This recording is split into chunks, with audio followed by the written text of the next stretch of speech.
You've said, and I've said, this is the reason I'm doing this, our planet's future is at stake right now. If we don't turn this thing around.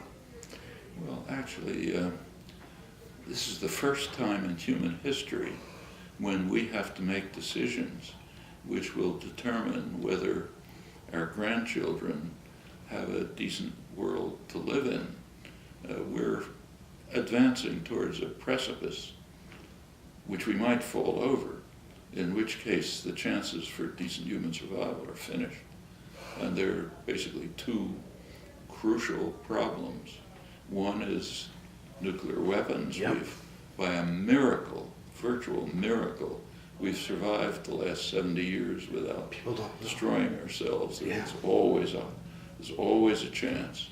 The other is simply climate catastrophe, Right. which is coming along, and we can try to deny it if we like, but that's determining the fate of our future generations. Well, I hope people wake up on at election time. That's what I hope. Because well, actually the population is in favor of stronger action, but the decision-making classes are not.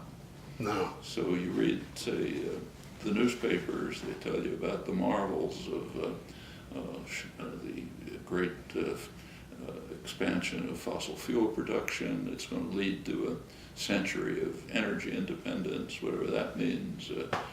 Oil companies are prepared, if the current glut declines, to pour new oil into the market. It's just wonderful, except that it's destroying ourselves. It's unbelievable what people do for profit. Well, I hope that things do turn around in the next election. I mean, as far as those 545 people who Charlie Reese brought up, I mean, basically, well, governors have a little bit of say. Take, say, Congress.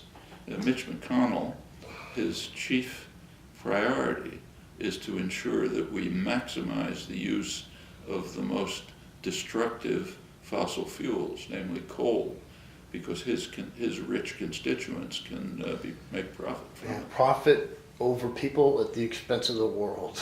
In this case, it can't. In this case, it's really lethal. And Germany is shutting down their nuclear Exactly. facilities. We could get the solar, we could get the geothermal, we could get the hemp, we could. That's the most successful. We could deal with this. Capitalist economy in the world, and they're moving towards sustainable energy. Wow. Well, I hope we end up doing the same because we don't have much time. Got to keep fighting. Definitely.